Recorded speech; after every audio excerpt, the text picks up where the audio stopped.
I get a lot of comments asking if I could showcase my teams. So today I'm going to be showing you guys my OG team. Now, typically every single day I run through 10 different teams. So that's how many episodes I'm going to make in this little series of showing you guys, the stats and why I use certain characters with other certain characters. So before we start this video, I would really appreciate it if you guys hit the subscribe and like button. But with that being said, let's start it. Now, keep in mind that not all of my teams are meant for raid specifically. A lot of my teams are meant to be built so that I could do decent damage in raids and that I could still play with those teams in arena and in champions arena. Some people disagree with that. Some people say that it's better to build certain teams just for raids and then certain teams just for arena. But in my opinion, it's really just a waste of time. The way that I do it so that I don't do, 10 million damage every single raid. I'm pretty happy with 8 million damage or, somewhere around that range. And if I get to do that while still getting rewards from Arena and Champions Arena by using the same team, I think that I get to save a lot of gear material and a lot of reforges by doing it that way. So that's the way that I really prefer to do it. Plus, I'm not really a big fan of fighting T6 or T7 or T8. My favorite tier to fight is T5 just because I feel like the rewards are good enough in that tier and the bosses are easy enough to where my method still works.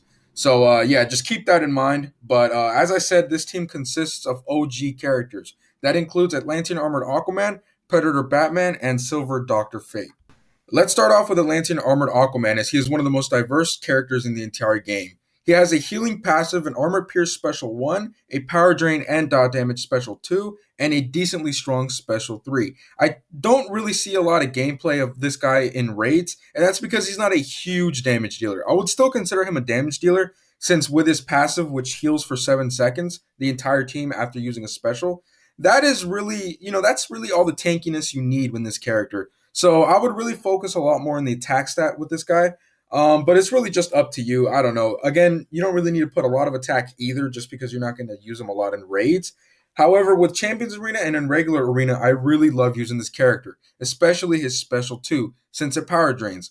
A lot of opponents nowadays have a lot of attack, especially in Champions Arena, because now we have those super strong buffs to go against, and it is absolutely ridiculous. But with his healing factor and his ability to power drain the opponent, with his special 2, oh man, dude, it is one of the best combos in the entire game. Putting those two things together makes this character really great. Even if it didn't do dot damage, and even if his special 1 didn't armor pierce, I would still really like this character just because of those two reasons. Now let's move on to Predator Batman, which is 100% a damage dealer. You're never going to be using this character as a combo builder or as a tank. So his passive 1 is that every single time you tag him in, an opponent and his entire team is going to be losing 15% of their current health. So this does not mean 15% of the health bar. This just means 15% of the current health which they're at, which means that this passive is never going to knock anybody out. Even if somebody is in theory at only 1 health, it's only going to be taking 15% of that 1 health. However, when you tag any character in, it does that first little punch. So maybe you might be able to kill somebody when you tag Predator Batman in. However, don't rely on the passive to be doing all the work. Now, his special 1 or his ability 1, whatever you want to call it, is really cool. It's like a kryptonite glove, and it disables the opponent's abilities for like 6 seconds, and it is also armor pierce. His special 2 stuns. It's a stun bomb, and it can also transition to the second opponent if you tag the first opponent out. Now, in his third ability is just a normal ability, but it does seem to have some sort of increased damage stat, as a lot of people like to use this special in raids. It's not super crazy, but it's still kind of there. Now, this character, I don't see him too much anymore in raids, just because there's a lot of OP characters now. But I do see some people still kicking it with this guy. He does do a pretty cool special 3, and like I said, it does do extra damage. I don't run into this guy either a lot in Champions Arena or in regular arena. I feel like a lot of people just forgot about him. I definitely haven't. He's got like a special place in my heart just because he's one of the first characters that I ever got maxed out and that I ever got in general. So I really like this character. His special 1 is really great against Horrific Scarecrow as a sub boss, and it's also really great in Champions Arena and in regular arena. His special 2 can transition to the second opponent, like I said, if you knock the first opponent out. However, that stun bomb doesn't really do much. I would prefer it if it was a dot damage bomb or a hazard or something like that, just because with all the resistance stats that are going around, it's pretty hard to stun an opponent. So, that's not too worth it. And his passive is amazing when you're fighting really tankish characters. Like let's say Darkseid. Darkseid is really tankish. So when you're taking away chunks in terms of percentages of their health, Predator Batman is just an absolute beast at doing that. Last but not least, Silver Doctor Fate. This is one of the best support characters in the entire game. As a matter of fact, he is so good at being a support character that I personally don't have all of his gears at level 20. I only have one gear at level 20, and that's because I feel like it would be a total waste of gear material to be leveling this character up or to be maxing him out or anything like that. I don't use his specials at all, so I don't have those leveled up either because there's no point. This guy's passive does everything. You just need to have him in your team. You don't even have to have him tagged in. He does all the work for you. So the most popular passive is that he reduces by 2 bars of power the cost of your special abilities. He has another passive which I honestly didn't even know about until a couple months ago, and that's that he reduces by 10% the opposing team's defense. That isn't really too big of a deal, but when you pair these two up, it can be all right. It's not.